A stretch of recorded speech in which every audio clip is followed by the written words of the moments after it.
Sagan.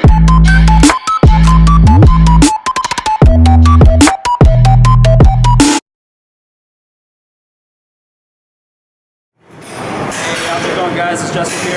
Today we're working on some weak point training. We're focusing on front squats and deficit deadlifts. So I'm starting with front squats right now. I'm warming up to a heavy single, and then I'll start my working sets.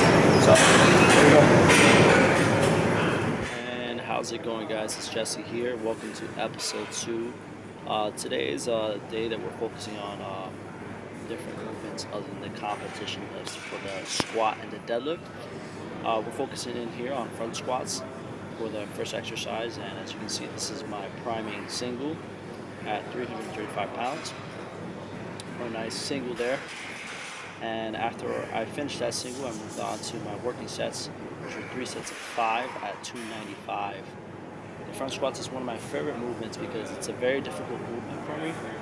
It's very challenging to my core, and it also targets my quadriceps really hard. So especially if you want a big squat, you're going to have to really strengthen those weak points, especially when it comes to the quads.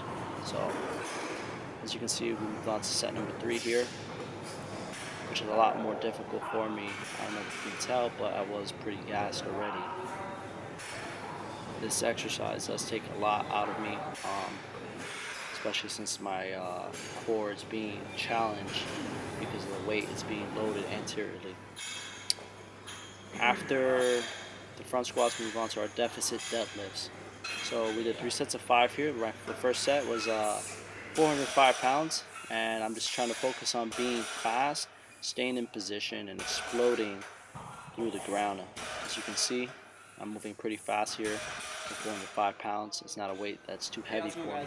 So something I want to cover real quick is the bracing of the core. So when you put a belt on, right, you want it tight. That's the purpose of it, right? But the whole idea of a belt is not just for an accessory for you to look good. You want to actually breathe into the belt from the front and the back. So you want to expand your belly, almost kind of like you're pregnant. So it should look like this. All right. So if it looks like I have belly protruding, it's because I'm breathing properly into the belt. Okay. Make sure you keep the core tight, the abdominals tight, so you'll be good to go. All right. So when it comes to using the belt, guys, obviously there are more specific terms that you can use when it comes to bracing your core with a powerlifting belt, and if done properly, it can help you deadlift and squat more weight than usual because your core is being used to a whole another extent and pushed to another threshold. So there are plenty of videos out there that help with when it comes to learning how to brace your core and using a belt properly. And this is one of my training partners, Clifford. He's been training with me for now about 6 weeks. As you can see here, he's lifting 355 pounds for a set of 5 here. One of my lefty partners here. And he's making it look easy, but Clifford has made great strides since he's trained with me. His max was actually 425, but he is setting himself up for a very big deadlift pretty soon. So we got Barley here. this is Neil here. He just started training with me for about a week now, and we've already sharpened his technique, and he was barely able to move 295 for 1, and now he's moving 275 for a set of 5, and he actually moved 295 this day for a set of 5 on the deficit. So he's already making great strides in his deadlift. So good job. Hold on, you ready? Let me just touch it up. This right here, that makes you lift harder. For sure. It does. So guys, I'm about to go for 495 for 5 reps on a deficit. It's never done this before. Call me crazy, right?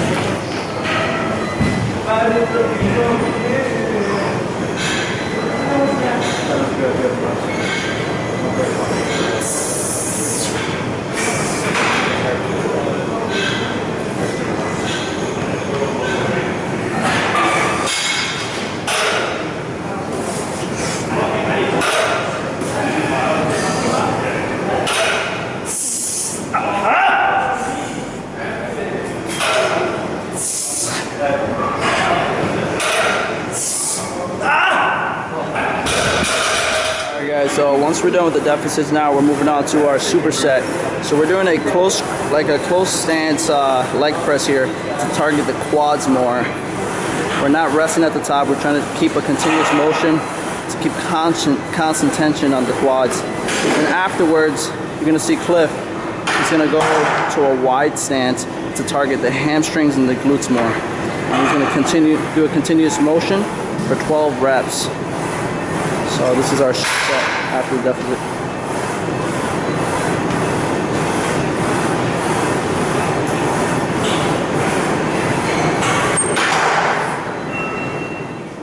So we moved on to our accessories, which is obviously where I explained the close grip stance leg press and a wide grip stance leg press. So the change of position in the leg press allows us to stimulate different areas in our quads and hamstrings. So the closer you are, the more quad emphasis it is, and then the wider you go, and the focusing on the toes pointed outwards focuses on your hamstrings a lot more. So this week we are going a little bit lighter and a little bit less accessories when it comes to our accessory movements. The purpose for recovery, since we are getting ready for the deload. We finished off here with our grip and upper back finisher, which is we did a weighted carry, a farmer walk, and then afterwards we did a high pull, and we did Y raises and W raises, which you will see here shortly. The purpose of this finisher is to focus on that upper back development. We're really trying to have a strong upper back and trap development. It's going to help us not only to look good, but mainly to have a bigger pull and just to have that strong back. Strong back is never questioned by anyone, you know. So as you can see here, what I'm focusing on these dumbbell high pulls is trying to raise through the elbows high. I'm not trying to lift the dumbbells with my hands.